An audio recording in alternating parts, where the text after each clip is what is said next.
Alors, Red Bull ne voit pas l'arrivée de Perez comme un échec pour sa filière. Il n'est pas toujours possible de préparer un flot infini de talents. Ah, c'est un semi-échec, on va dire quand même, hein. Avec Perez, Red Bull Racing a opté pour un pilote qui ne vient pas de sa propre filière, rompant ainsi avec la tendance ininterrompue de ces dernières années. Cependant, Helmut Marko, l'équipe autrichienne dont il est consultant, ne pouvait pas faire autrement. Depuis son entrée en F1, Red Bull a toujours fait appel au talent de sa propre formation, sauf dans trois cas.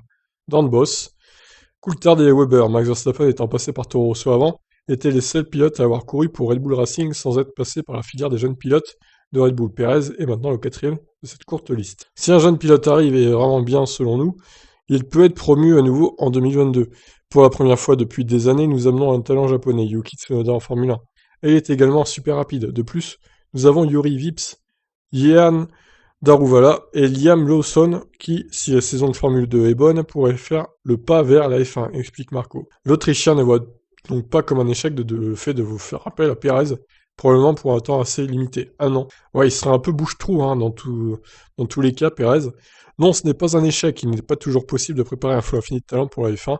D'autres équipes avec notre quota de talent seraient déjà fières. Si nos talents ne réussissent pas à entrer en Formule 1, ils peuvent toujours se reconvertir à aller gagner de l'argent ailleurs. Au moins ça c'est dit.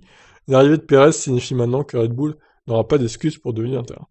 Oui, nous avons tiré des leçons et il n'y a plus d'excuses, avec des pilotes très forts. La voiture sera nettement meilleure, et tout ce que on a promis jusqu'à présent a pu se faire. Nous pouvons déjà avoir un net avantage avec tout ça pour l'an prochain. Ouais, bah, j'espère pour eux ne pas crier victoire trop vite, en tout cas attendre de voir les essais hivernaux, voir ce que ça donne. Mais en tout cas, je suis sûr que Perez sera performant, même au volant d'une voiture qui est, bon, on va le dire, taillée pour Verstappen, hein. C'est peut-être ça qui a mis en difficulté Gasly à l'époque et Albon en 2020. Donc voilà, je vous laisse réagir. Est-ce que selon vous, la filière Red Bull est un échec pour l'instant ou pas? Ciao ciao.